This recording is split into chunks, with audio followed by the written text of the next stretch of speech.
Hi, and welcome to episode 19 of Stuttering, Demystified, and Beyond. I am your host, Lori Melnitsky, and in today's episode, I would like to talk to you about ADHD, Attention Deficit Hyperactivity Disorder. This is a huge topic. This is something that I've branched out in my own coaching business over the last 5 years. It is hugely needed, and I wanted to start explaining what it is because it's like a big term that's hard to really understand. So, the term in itself, ADHD, is kind of misleading because not everyone who has ADHD has hyperactivity. And there are basically three types. So I'm just going to try and split these episodes into maybe three so we can start understanding. Because I think from an early age, if this is something you're struggling with and you don't understand what it is, it becomes overwhelming. And not everyone is a neurotypical learner and learns in the same manner. And that doesn't mean there's something wrong with you. And the word deficit itself is implying that there's something wrong and that if you can fix it, everything is going to be okay. So, first, there are three types: ADHD, attention deficit hyperactivity disorder, which is really the hyperactivity part. Those are a lot of people or a lot of children who are hyperactive. They have behavioral issues. They don't stop talking. They talk over others. They have problems with impulse control. They're the ones you hear in school. They're not listening. They're squirming all over their chair. They want to talk over everybody. Then there's attention deficit hyperactivity disorder inattentive, which is probably what I have.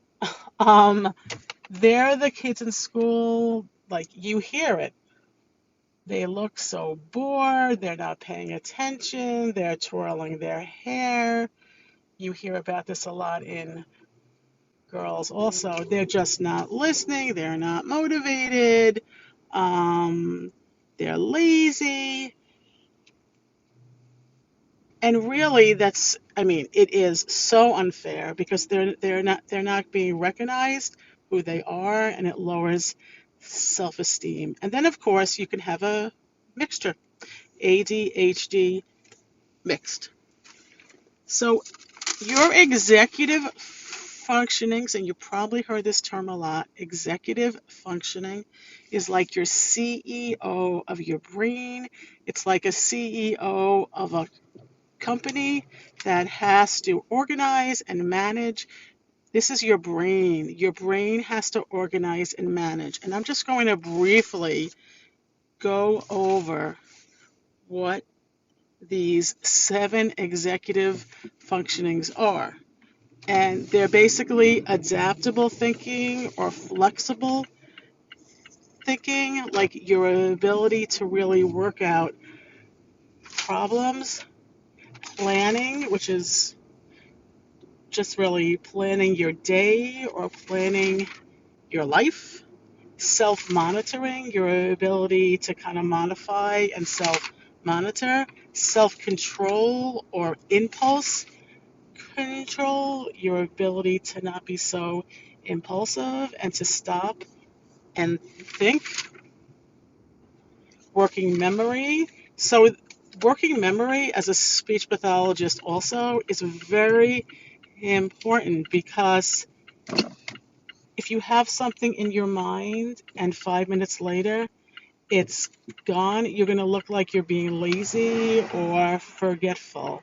I personally can lose my keys in a minute. It's like, where are my keys? Where are my keys?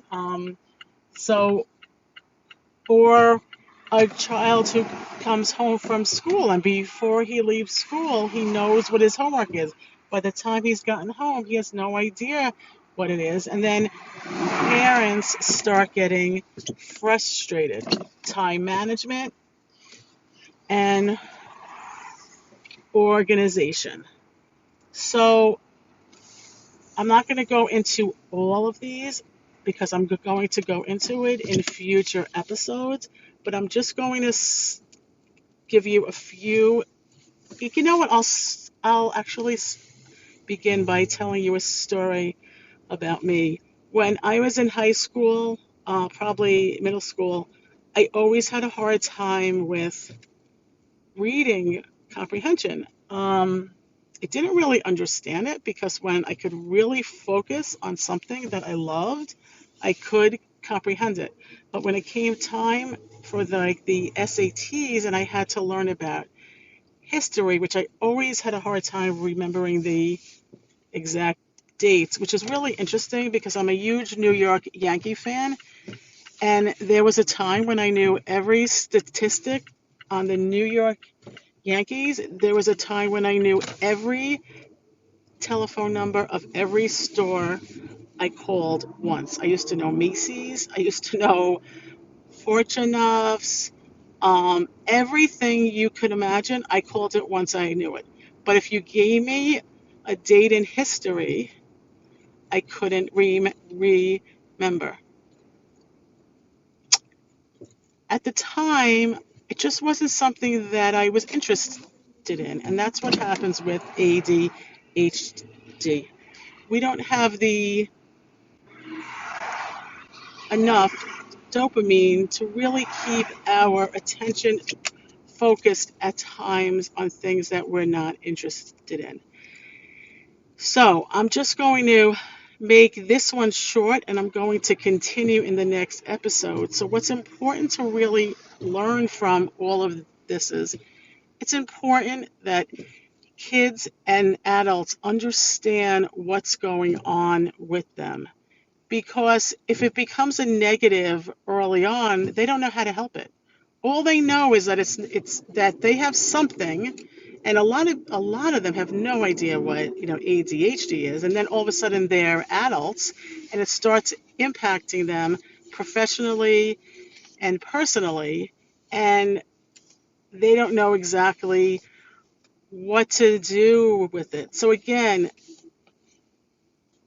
ADHD impacts your executive functioning. It impacts the management of your life and it impacts the management, especially in school. And then everyone starts getting frustrated because they don't know how to help and they don't know what exactly it means. And then it can lead to anxiety, it can lead to depression, and it can lead to feeling like because you don't learn in the same way as everybody else, there's something seriously wrong with you. And if these executive functions are not worked on, and you often do need a coach or some outside support because otherwise they're not learned. And sometimes, although medicine might help, it can't teach you it. It can't teach you skills. It can help you maybe focus, it can help you maybe decrease anxiety, but it can't teach you skills. So I can't stress this enough. Um, I see so many adults who come to me and college students with ADHD who are so relieved when they understand what it is and they realize there's not really something wrong with them.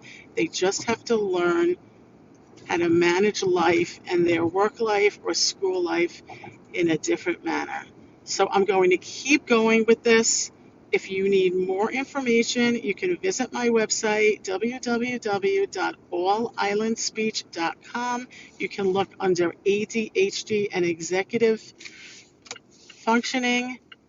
I am more than happy to set up a call and go over this all with you and see how I can help you. Again, and my email is Lori, Lori, at allislandspeech.com.